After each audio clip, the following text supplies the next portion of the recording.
আসসালামু আলাইকুম। সপ্তম শ্রেণীর শিক্ষার্থী বন্ধুরা, তোমাদের সকলকে আমার চ্যানেলে স্বাগতম জানাচ্ছি। তোমাদের গণিত বইয়ের 37 পৃষ্ঠায় দেওয়া আছে অনুশীলনী 2.3 নমুনা প্রশ্ন। এই নমুনা প্রশ্নের বহু নির্বাচনী প্রশ্নগুলো আজকে আমরা সমাধান করব। বন্ধুরা, তোমরা যারা আমার চ্যানেলটি সাবস্ক্রাইব করনি তারা সাবস্ক্রাইব করে আমার চ্যানেলের সাথে থেকো।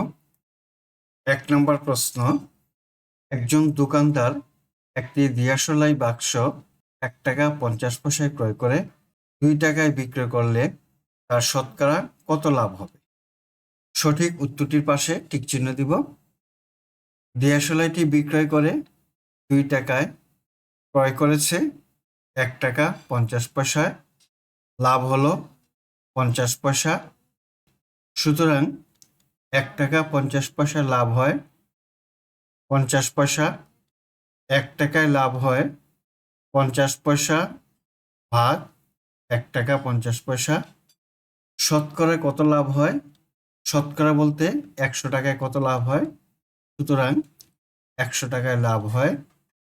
বেশি লাভ হবে তাই গুণ হবে 0.50 গুণন 100 ভাগ 1 টাকা 50 পয়সা। এখন কাটাকাটি করি। 50 পয়সার দশমিক আর 1 টাকা 50 পয়সার দশমিক কাটা যাবে। 0 0, 5 দিয়ে 15কে ভাগ যায়, 3 5 15 সমান 3 ভাগের 100। 3 দিয়ে 100কে ভাগ করলে হয় 33 সমস্ত 3 ভাগের। তাহলে শতকরা লাভ করে 33 সমস্ত 3 ভাগের 1। সঠিক উত্তরটি হবে ঘ, শতকরা 33 সমস্ত 3 ভাগের 1। 2 নম্বর অঙ্ক, দুইটি অনুপাত 2:3 ও 8:12 হলে 1 নম্বরে দ্বিতীয় অনুপাতের উত্তর রাশি 8, দ্বিতীয় অনুপাত হলো 8:12।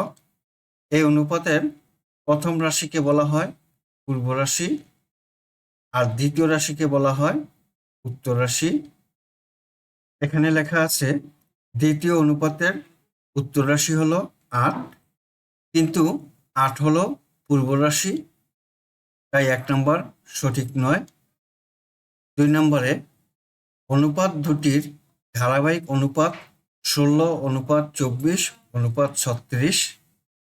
প্রথম অনুপাত হলো 2:3 এবং দ্বিতীয় অনুপাত হলো 8:12।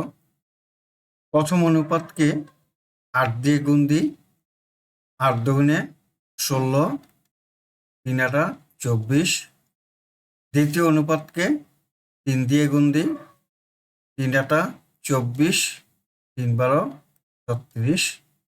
তাহলে ধারাবাহিক অনুপাত হলো 16 অনুপাত এই 2 24-এর মধ্যে একটি 24 নিলাম, অনুপাত 36। এখানে দেওয়া আছে অনুপাত দুটির ধারাবাহিক অনুপাত 16:24:36। 2 নম্বর উত্তরটি সঠিক। 3 নম্বরে দেওয়া আছে অনুপাত দুটির 4টি রাশি সমানুপাত তৈরি করে।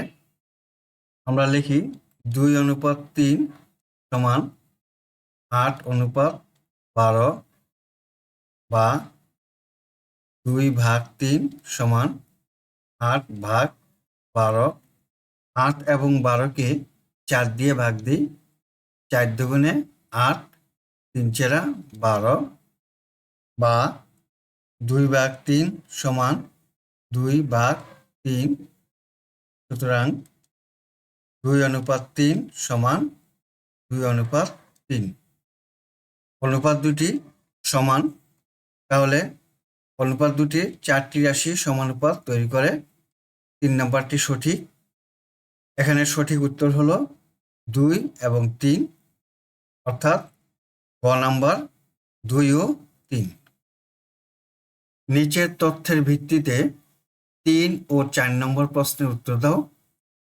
30 মিটার কাপড় মাইশা, মারিয়া ও তানিয়ার মধ্যে 5:3:2 এই অনুপাতে ভাগ করে দেওয়া হলো।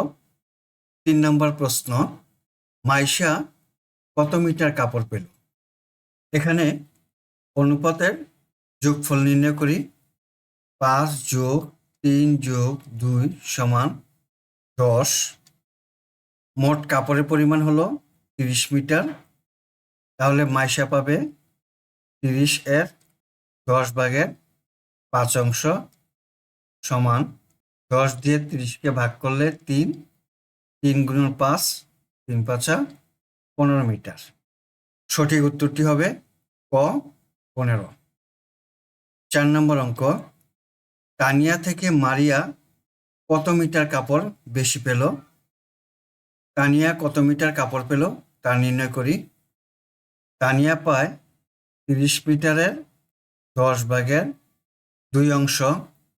10 দিয়ে 30কে ভাগ করলে 3, 3 দুগুণে 6, 6 মিটার।